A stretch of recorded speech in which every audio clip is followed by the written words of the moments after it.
نحمدہ و نصلی علی رسولہ الکریم۔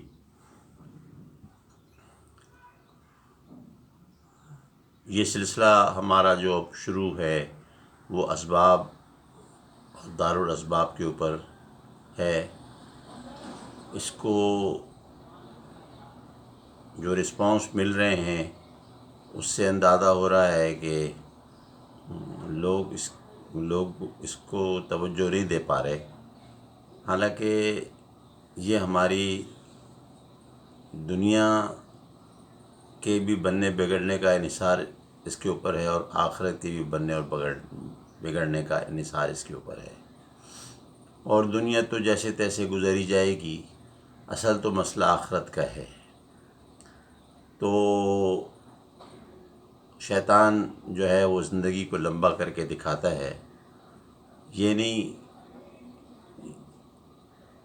ہوتا کہ جیسے اللہ کے رسول علیہ السلام نے فرمایا کہ میں اگر ایک طرف سلام پھیرتا ہوں تو دوسری طرف کا مجھے یقین نہیں کہ سلام پھیر سکوں، اور زندگی مجھے اتنی مہلت دے۔ تو بات یہ ہے کہ ان ویڈیوز کو، اس گفتگو کو اس ذہن کے ساتھ سنیں کہ اگر ہمارا وقت آ جاتا ہے اس دنیا سے جانے کا تو ہمارا آگے کیا ہوگا، ہم آگے کے مراحل کو کیسے طے کریں گے، اور کیا معاملہ ہمارے ساتھ ہوگا۔ اس فکر کے ساتھ سنیں، ورنہ تو یہ گفتگو میں آپ کے لیے کوئی جاذبیت، کوئی اٹریکشن نہیں ہوگی۔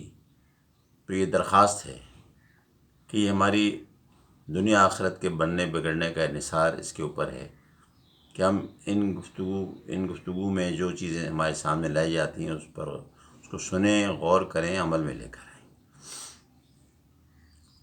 تو یہ دنیا میں اللہ نے اسباب بکھیر دیے ہیں،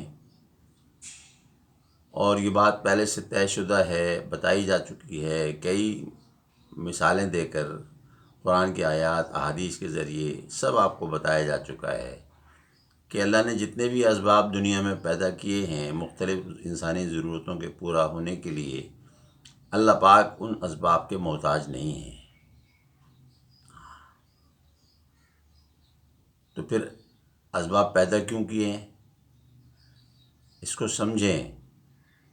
یہ اسباب جو ہمیں دیے گئے ہیں، اور اس میں اسباب کو اختیار کرنے کا حکم دیا گیا ہے، اور اس میں لگنے کا حکم دیا گیا ہے، ان کو اختیار کرنے کا حکم دیا گیا ہے، وہ اس لیے کہ ہم اللہ پاک جو ہے اس میں آزمائش کرنا چاہتے ہیں کہ ان اسباب میں لگ کر کون مرد اور عورت ان اسباب کا ہی ہو کر رہ جاتا ہے، یا اسباب میں لگ کر بھی ہمارا بندہ اور ہماری بندی بن کر زندگی گزارتے ہیں۔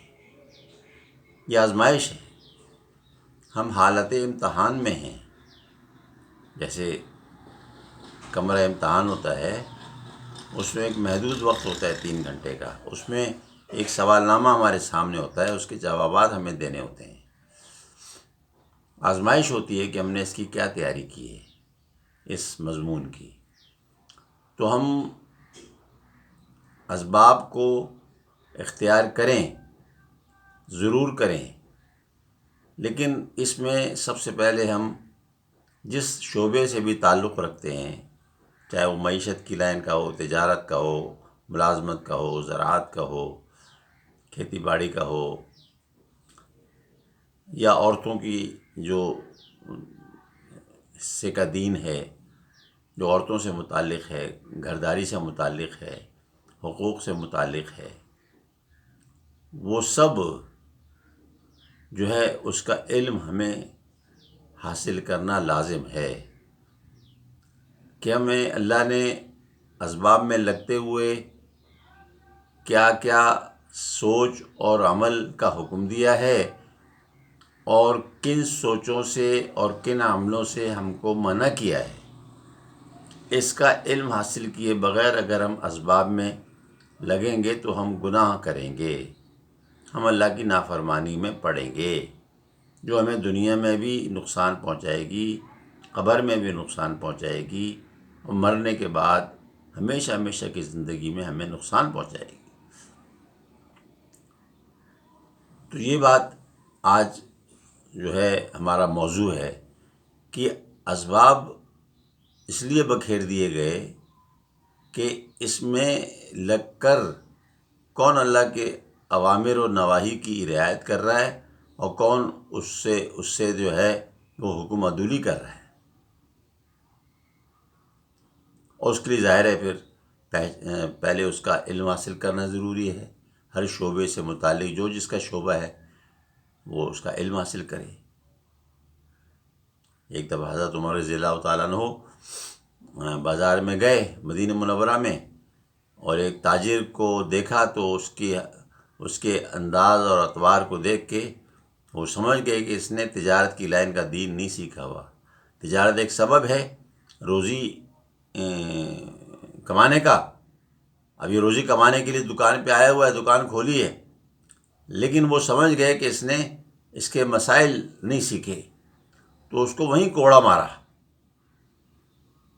اور کہا کہ تجھے کس نے اجازت دی کہ تو آ کے ہمارے بازاروں کو خراب کرے؟ جا اور جا کے مسجد میں جا کر تجارت کا دین سیکھ کر آ.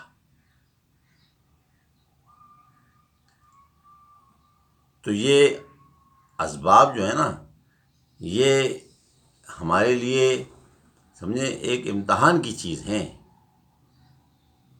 دل لگانے کے لیے نہیں ہے.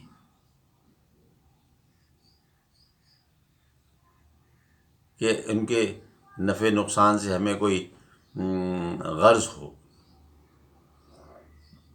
کہ بعض دفعہ ایسا ہوگا کہ دکان پہ رش لگا ہوا ہے، گاہکوں کو رش لگا ہوا ہے، اذان کی آواز آ گئی. اب یہ دکاندار صاحب کیا کریں؟ اگر دکان کو نماز کے لیے بند کرتے ہیں تو گاہک چلے جائیں گے، اور گاہکوں میں لگے رہے، خرید و فروخت ہوتی رہی، مال اپنا بیچتے رہے، تو نماز نکل جائے گی، جماعت نکل جائے گی. اب یہ اس کا امتحان ہے.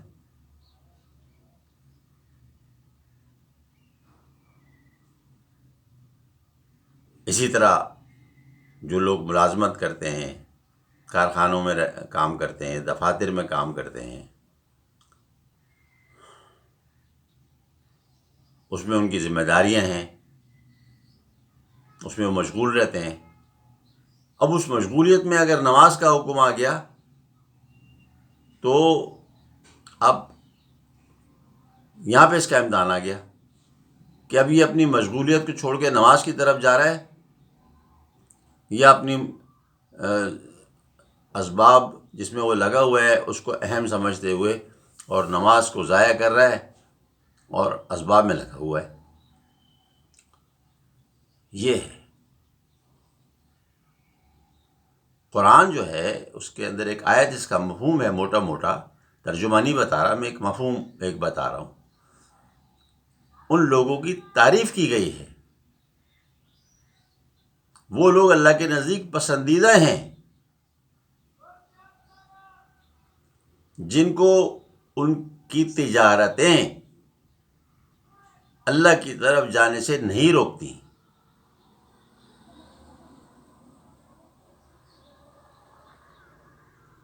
یہ امتحان ہے.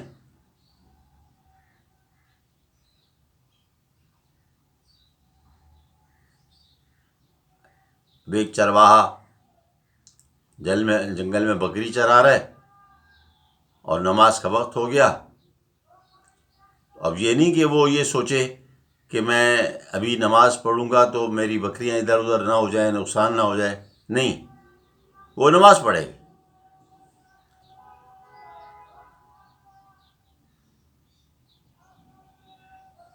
اور جو ہے وہ اس میں اگر کوئی نقصان ہوتا ہے تو بھائی وہ مقدر کی چیز ہے، وہ تو ہو کر رہے گا. نماز تو ضائع نہ کرے. اسی طرح تجارت کرنے میں یہ بھی بتایا گیا ہے کہ بھئی جو چیز تم بیچ رہے ہو اس کے اندر اگر کوئی نقص ہے تو اس کا نقص بتا دو، گاہک کو اس کا نقص بتا کے فروخت کرو. بغیر نقص بتائے فروخت کیا تو یہ فروخت ٹھیک نہیں ہے، یہ گناہ گار ہے، یہ دکاندار گناہ گار ہے۔ اب یہ تو سمجھ رہا ہے کہ میں نے نقصان والی مطلب ایک نقص والی چیز کے بیچ دی، اور پیسے جو ہے اس کے لیے جو کہ بغیر نقص والی چیز کے ہوتے ہیں، تو میرا تو فائدہ ہو گیا، لیکن آخرت میں تو نقصان ہو گیا اس کا۔ اس طرح جو لوگ ملاوٹیں کرتے ہیں، ہیں جی، چائے کی پتی میں چنے کے چھلکے ملا دیے، یا سیاہ مرچ کے ساتھ پپیتے کے بیج ملا دیے، ہے جی، تو یہ اسباب میں لگ کے اگر گناہوں کو نہیں چھوڑ رہا، اللہ کی نافرمانی میں مبتلا ہے، تو یہ اسباب جس کے لیے کہا گیا کہ کسب حلال کے لیے کوشش کرنا دوسرے فرائض کے بعد عین فرض ہے، اس میں اگر یہ دیانتداری اور راست بازی کے ساتھ اگر تجارت کرتا تو اس میں برکت ہوتی، خیر ہوتی، اللہ کی رضا ملتی۔ اللہ کے نبی علیہ الصلوۃ والسلام نے فرمایا، اس کا مفہوم ہے موٹا موٹا کہ ایماندار تاجر اور میں جنت میں اکٹھے ہوں گے۔ انگلیوں کو ملا کے بتایا کہ ایسے جیسے دو انگلیاں ملی ہوتی ہیں، ایسے ایماندار تاجر اور میں جنت میں اکٹھے ہوں، اللہ او کما قال علیہ الصلوۃ والسلام۔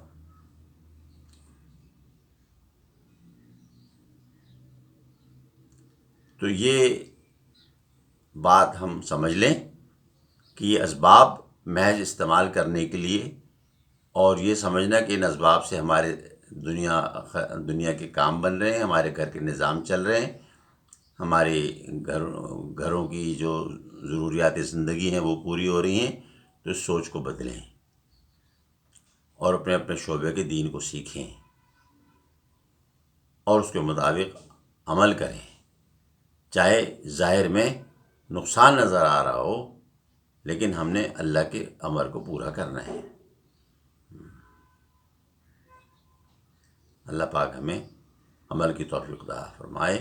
وآخر دعوانا ان الحمد للہ رب العالمین۔